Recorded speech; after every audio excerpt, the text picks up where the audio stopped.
Welcome to another edition of Thunder and Lightning. I'm your host, Dan, and my wonderful co host, Nikki.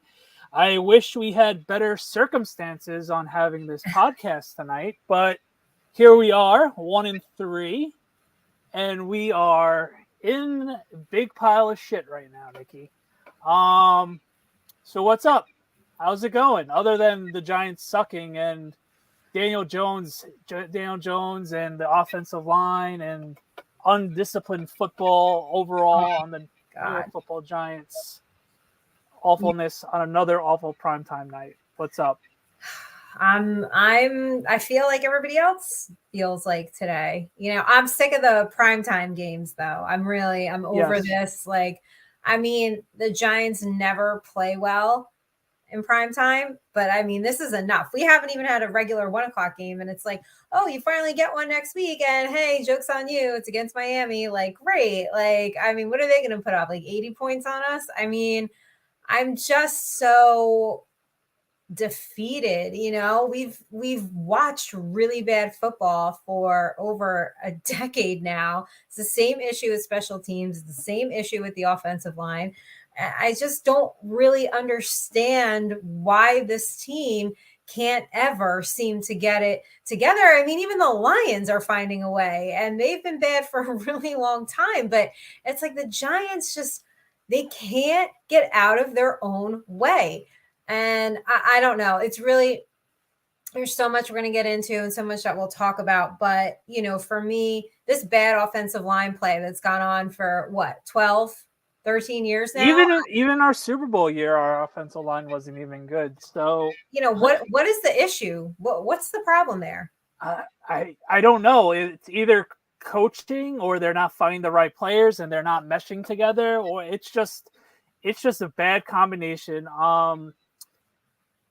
Before I go on a rant, because I'm in a rant mood tonight, I'm going to tell you. Ooh, I love when one of us rants. Give it to me. Come on. Go, It's go, go, it's just go. really frustrating that the Giants had 11 days to prepare for this game. You know what I True. mean?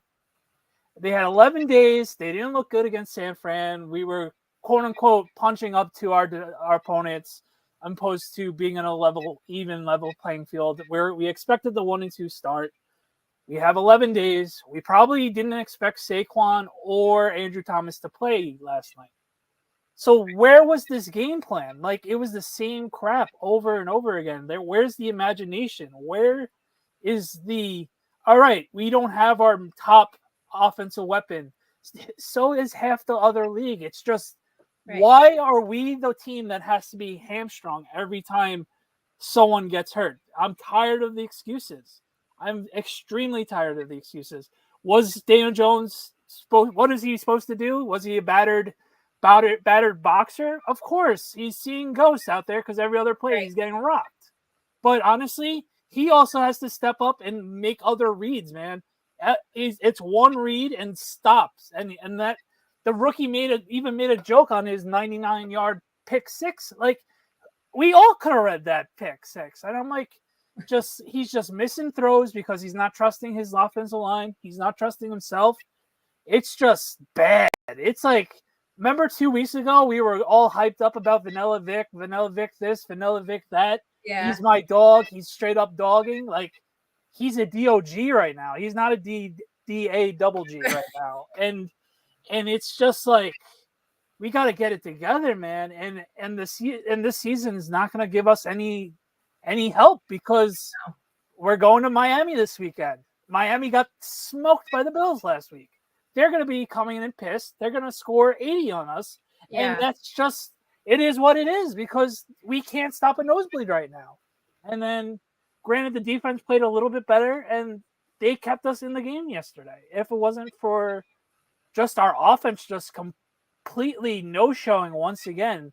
What was the stat? The first 4 games we've given up 77 points, Yeah. but 9. We haven't scored an offensive touchdown yet. We have not scored a touchdown in the first half in the first 4 games. That is despicable. That is just unacceptable. It's just like, what are we doing? The amount of time and effort and money for me, the amount of energy we all give to this fucking team, and this is what they show us. This is like, it's insane. It's fucking insane. and it's just like, what the fuck? Like, Well, that's the thing. It's every fucking year. You could turn on a Giants game and I don't know, it could be from 2012. It could be from oh last my night. god. It could be from 2017. That's the fucking problem, okay? Yeah. It all looks the same with this Jason Garrett ass. Oh my god. Oh my god, what are they doing? I mean, open up the fucking offense. You have the weapons. Listen, I understand football. I know Daniel Jones has zero time back there. I know he's seeing ghosts, but my God, get it the fuck together already. I am so sick of this shit. I don't even want to watch. I don't even I know. want to watch. And you guys with season tickets, I mean, I wouldn't even bother. I just wouldn't bother. It's a shitty product. It's not getting any better. In fact, somehow it's getting worse when talent was actually added to the roster compared to what we had last year. So please make it make sense. There's no making sense right now. It's just whatever reason. It's just they look off. It's like whatever happened that first Buck field goal on week 1 to now, they have, other than the second half of the Cardinals game, they have looked off. And you and me noticed it right away. You and me both go, it's going to be one of these games / seasons, isn't it? Yeah. And we go, yep, we've seen this story a million times. Yeah, I've seen this movie, and I don't even watch a ton of movies, but this movie I've seen way too many times. And I think we all know how it ends. I just can't. There's no way that we are more mentally tough than a bunch of pro athletes who can't get over like a botch snap in week 1. Like, I mean, how is this still carrying over? I don't know. And to your point, we said last week on Sunday Sauce when we had some of our Giants fans on with us, our family on Sunday, that there's 11 days to prepare for this. 11 days. And they come out and look like they have never seen a football field in their entire life. Like what prep? What did you do? What are you actually doing? I can't understand it, and just forget it on the offensive line. How many sacks? 11? 11. So, but to be fair, some was also on Jones. I don't know which ones. I didn't go back and watch. It's everything. It's the whole unit. It's disgusting. Like, so here's the thing. Night before, remember, I was like, hey guys, drink every time they cut away to Taylor Swift or say her name. So I think everybody was up to 17 if you played my game. And then last night I said, drink every time Daniel Jones gets sacked. So if you guys played our game, you're probably recovering in the hospital. So today, I think. Question for you. Yeah.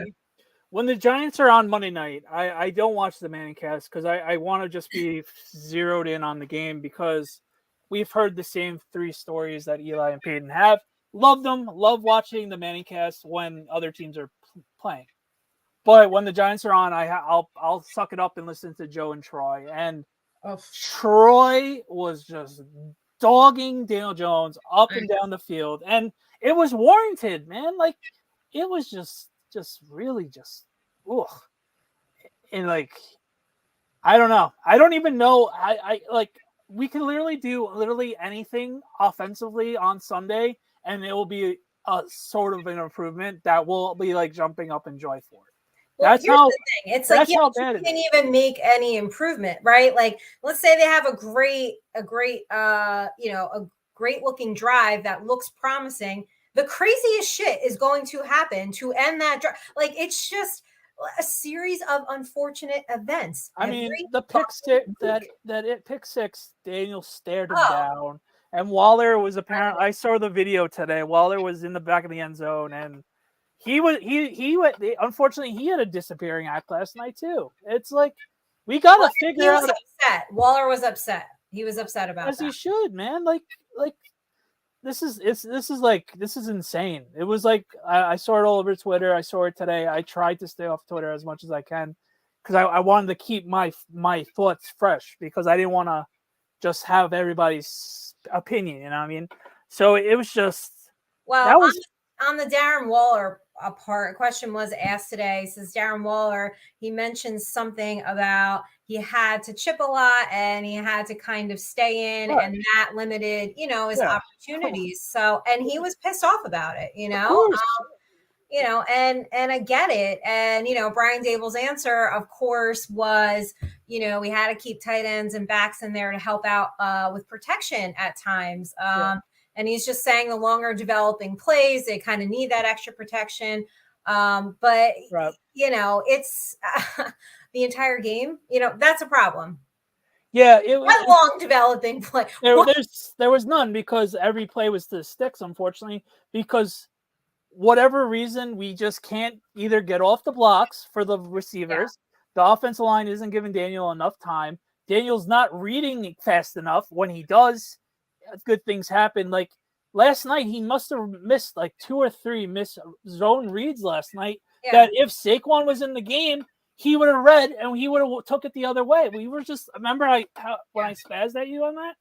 Like, it's just like they gotta get it together offensively. Defensively, they played okay. They played fine, other than a couple plays here and there. But honestly, defense played well. The offense gave up the 14 points. Basically gave up the 14 points. So they showed up for as good as they did. I want to give Kayvon a good. Kayvon got 2 sacks last night. Aziz seemed to be healthy last night. He got to Gino a few times. But the tackling, Danny, but honestly, I'm not making an excuse, and you're 100% right.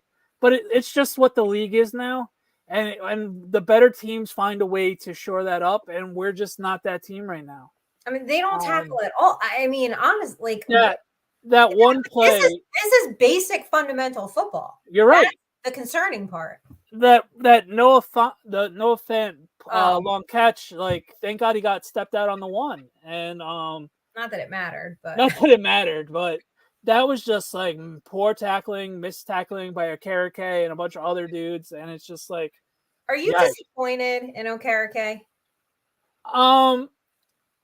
I mean, I guess we were expecting a little bit more out of him right now. I think the plays that he makes are really good, and I think it's a consistency issue at the moment.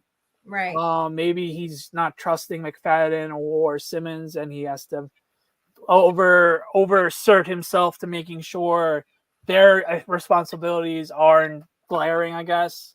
Right. I'm not watching all 22, but I'm assuming that would be the case. I'll ask friends that do. I think Banks played pretty well. He limited DK from having a decent game, other than the touchdown. But honestly, a rookie going up against DK, he's a freak, So I don't know. Can I ask you something? Ask away. Okay, so Dexter Lawrence said last night that he might have to hurt some guys' feelings on this team. Good, man. Around. What do you say to that? Good. We have 13. What do we have? 10 captains? 10. Like, what are we doing here? Like, yeah, man. You guys are you're just flat out dogging it right now, and we gotta hurt feelings. We gotta get pissed. Now, if he hurts everybody's feelings, so what do you think that creates division in the locker room? Do you think the players start going at each other, or do you think they need to do that? Honestly, you're a bitch if you're doing that. What? You're a bitch if what? You're a bitch if you're getting mad at someone critiquing you about the poor effort on your team right now. Well, you're 1-3. Nobody on this team, coaches included, are above critiquing, right? I think everybody can be criticized. Oh my God, yeah, the whole team. I'm shocked McGahee still has a job. Oh, I know. Please make that one make sense. And then I had PTSD that Adoree was taking punts. What's the point of having Sterling Shepard on the team this year if he's not even going to be out there in punts? And you were at camp a bunch of times. I saw it on the preseason games. All my other friends that were at camp every day. Gray can't stay on his feet, or every punt return he's on the ground. We gotta be smarter about that. What's the point of having Shepard on the team? We know he's going to be able to catch the ball. He's our 6th wide receiver right now. It's unfortunate. We all love Shep, but it is what it is. What's the point of him being on the team if you're not even going to put him into one of the spots? We know he's going to catch the ball 10 out of 10 times. and that's all we need. I don't care about a big return. No, I please, like, we don't need that because disaster will happen. But to your point, you know what? I'm a little tired of Brightwell too. Right? Well, yeah, what are but we doing? He could go. Like, I'm just over. I'm over it. I think it's just we have to use a committee for running backs until I know Saquon's we back. do, but I It's feel just like whatever. Breida It is what doesn't. it is. What again? The running game was working. Why does this team? They start off with Breida. Why do they always go away from the run game and then they want to go back to it way too late? I don't understand this. Like, what the hell happens always between the first, second drive where the run game looks like it's working and then they just stop doing it? Because we're always down by multiple scores and we have to get the ball going. That, but there's times where we're not down yet and they just move away from the run. No, They just move you're away. right. You're right. You're right. I like Breida as a runner. I've said that before. He's not Saquon, but he's Saquon. For what he is, he's a good backup. He's a hard, fast runner. He really is. Brightwell, I don't know what we do. Like, it just goes nowhere. I'm done with that. I'm over that. And talk to me about the play calling. What the hell's going on? It's obviously is it Jason Garrett back there? Because I swear to God, it is. Yeah, no, it's the predictable game calling because all the teams are sitting back and they're like daring us to throw, and we know that Daniel isn't confident right now. We're just gonna hunt him. He's gonna make that one dumb read, and we're gonna make it pay. He has so what was the play calling in the second half of Arizona versus what we've seen week one, the first half of Arizona? 2 weeks ago, last night, there's a drastic difference in one little half in the past 4 weeks. You know what? They opened up the fucking offense. Well, that, and there was a certain player on the team that wears number 26 that also. I agree with that. I understand that, but okay, then throw the next man up theory out because you're right. You're right. I'm just trying to think like we pay Daniel Jones all this money in the offseason. We need him to be that guy. We can't make the excuse every week. Like, I know that the offensive line sucks. We know that, but it can't be the main excuse. We all understand. We all watch the game. We know, but we need to have him step up. And unfortunately, he's not making that leap. And it's very concerning because we have him for the next year and a half. So it's concerning. And I think there's a lot of fans like me, like you, right? I wasn't sold on him. Then I was a little sold on him. Then I saw what he was doing last year. Literally, I think a lot of us regional fans can agree he was putting the team on his back. It was the Saquon and Vanilla Vic show. Okay, we can't deny that. And then he falls off. And then he has games where he's so inaccurate and he did not see the field well last night. Everybody wants to come at me as some Daniel Jones lover. I'm not. I think like when he plays well, he plays well. When he plays bad, he plays bad. And we call it like we see it. He was not. You and me are in the same boat. I have friends and family that despise Daniel Jones, and they make me seem like I'm the biggest Daniel Jones lover when I'm really not. But I just also see what he has to offer, and when everything's working, I will take him. But like, if we're just gonna fall flat on our face like this, it's gonna be a long year and a half with him. And I'm not quitting on him. It's not me quitting on him, but it's got to get better, and it's got to get better fast because we're going to Miami. We're going to Buffalo on Sunday night in Buffalo. The Bills Mafia is going to be loaded. They're ready to go. They're going to be throwing themselves on tables. It's going to be a complete shit show on that Sunday night. And I went today to look if we were having any shot of being flexed. We're not getting flexed out of that game because the only game that's on that whole docket that's worth flexing, no one wants to see the Buccaneers, and no one wants to. Well, everybody's going to want to see the Lions, but how many times are you going to see the Lions? You want to see Josh Allen light it up against us. So fasten your seatbelts, Giant fans. Fasten your seatbelt, Giants. Wake the fuck up. We're going to have to find a way to get through this couple of weeks, and then we're home against Washington. Guess what? Washington went toe-to-toe with the Eagles on Sunday. We owned them recently, yes. But that don't mean shit this year. It's 2023 season. We could get smoked by them as well. And we then probably will. Don't let Rio hear you say that. But honestly, all jokes aside, like we're looking at 1-5 realistically before we get to the Commanders game until I get to the next game at home. So then it's the Jets, and then I think it's the Raiders after that. So right, but you know what game I'm looking forward to? Tell me how bad November 26th at 1:00, Giants Patriots. How bad is this game going to be? Oh, it's going to set the football back. Oh my God, it's going to be so bad. Both Joneses suck. Both teams suck. Both have a okay defense. Like if the defense seems to be feeling it, but I just gonna have to watch and laugh at it. Like it's just gonna be the like two worst teams in the league just going at it. Like even Houston's finding a way. So oh man, we knew that Stout could have possibly been that guy, and he was pretty good, but he's really killing it. They're really slinging it. They dropped 30 on the Steelers. That they have a good defense, so good for them. It's just like we've been saying in our text together. It's when we're watching Red Zone, we're watching 30. Well, all right, there's a couple of crappy teams in the same level as us right now, season-wise. But at least 28 teams are competent offenses, and they're actually putting points on the board.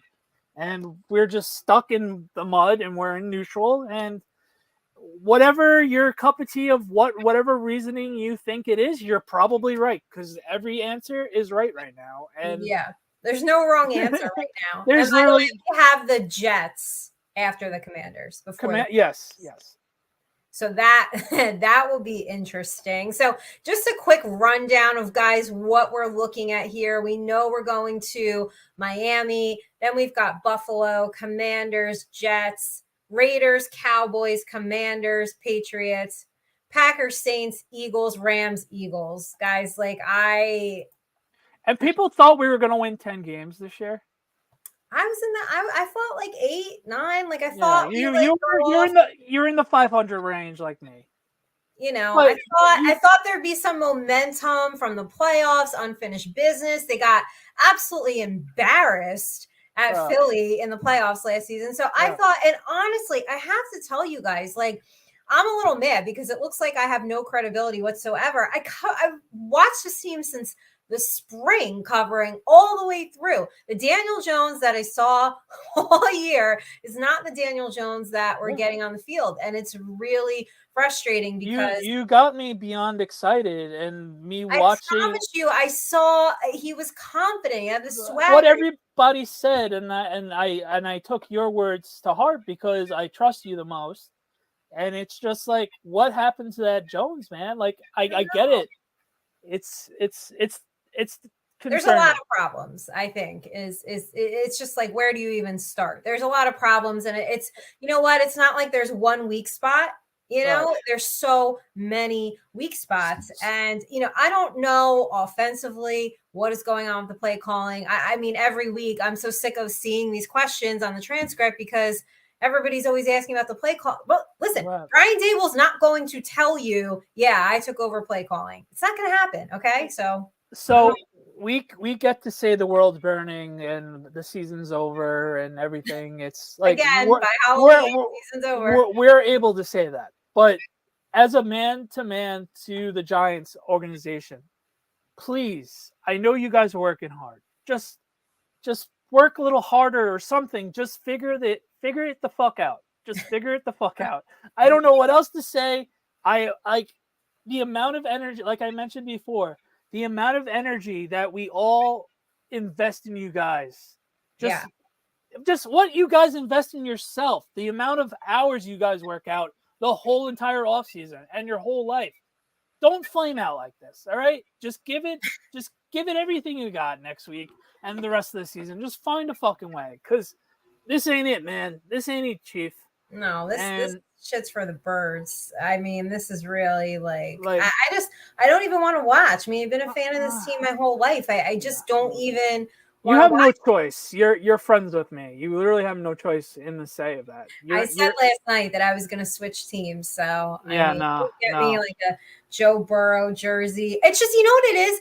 Yeah. And I saw somebody on Twitter say, like, oh, here come Giants fans who say how nice it is to watch other teams with a high powered offense. And why can't, yeah, it is fucking nice. It must be real fucking nice. What is that like? On the bright side, on the bright side, both of my fantasy teams are in first place. So, like, it's fun. It's so funny. When the Giants suck, my fantasy teams do good. When the Giants are good, my fantasy teams do meh. It's Such funny. as life. Let's look ahead a little bit to Miami. Yeah, let's your crystal ball telling you what I mean, does Saquon come back? This was another thing I said in my group chat. If I was Saquon, he's not that guy, obviously. He came the first day of training camp. Right. I am milking this injury. I am milking it. Ooh. Because why? Why do I have to why do I have to get hurt watching these bums in front of me? They are bums. This is bum behavior. This is bum ass mentality that you guys got going on at the Giants organization. I'm not Saquon. Fucking bums. I'm not Saquon. Please come back, Saquon. We need you. But oh, you just milk it. You said it. Listen, no, I can't blame him for whatever he decides to do at this point. It's business, man. Business is going nowhere fast. Business is business, man. Business is business. So if you're a Giants fan and you're traveling to Miami, and you're seeing this game, listen, the bright side is you're in Miami, and really there are fewer better places to party than Miami. So you enjoy the Cuban food, enjoy the beach, the wonderful women, the wonderful dudes for you, the females. Yes. Yeah. Well, enjoy out of there with a win. No, there's no shot. There's positively, no. There's literally no shot because the way the Dolphins looked on Sunday was the worst outcome for us. You realize that, right? I'm aware, yeah. They're stewing all week. Like McDaniels is gonna be like, all right, A-Train and Mostert, they're gonna run for 7 touchdowns, and then Tyreek Hill flying over the top or Waddle flying over the top. I mean, it's gonna be a long day for the defense in Wink. And it's obviously no one respects our offense. So I think a Pee Wee football team could go in there right now and find a way to sack Daniel Jones, and we would have no answer for it right now. So I don't know. I mean, I wish I would be more confident. I can't. I usually find ways to be like, we can find a way to win. Right now on Tuesday night, I don't see a way. Hopefully Saquon plays and they get the mojo back. We haven't scored a touchdown in the first half. So there's literally I have no excitement offensively to get excited as we all saw the first 4 weeks. So it's like a chore to watch them. It honestly feels like if you're going to Miami, you're basically going to the dentist appointment, watching it for 3-hour dentist appointment, getting out, I'm having a couple beers, and I'm in Miami. That's basically what the vibe is for Sunday. And if you're there, have fun, I guess. Enjoy. Have fun, enjoy, drink. Yeah, I don't think we're getting out of there with a win, and that's unfortunate because then it's prime time again against Buffalo, and I doubt we're getting a win there. So, guys, we're in for a rough couple weeks, but bear with us. Be there with you every step of the way. As much as sometimes we don't want to come on here and do this because we're bummed out too. We want to make sure we give you guys a place to get your thoughts out. And we can't wait for the Giants to get on a somewhat normal schedule so our show can be on a somewhat normal schedule for you guys. But we do appreciate you guys watching. Please don't forget to subscribe to the Fantasy Sports Corporation. Typically, this show is on Mondays at 8 o'clock from 8 to 8:30. But bear with us as we kind of navigate again the next couple weeks. The show will change a little bit, but we do appreciate you guys. We'll be back on Monday the next couple weeks, thankfully. So yeah, I guess so. But then we got a couple more primetime games in there, so we'll see. I'm not really feeling good about next week, but I don't know. It is Tuesday. Maybe I'll feel re-energized by Friday or Saturday. How many points, before we get out of here, Danny, how many points do you think Miami puts up on us? We're getting 40 burgered. I was gonna say 40. Mind melding. 40. Yeah, we're getting 40 burgered. We got to bet on something. I think Miami comes out first drive, they get a touchdown, and that just Come ruins on. the whole game. Go Giants. All right, we're ending the show. Go Giants.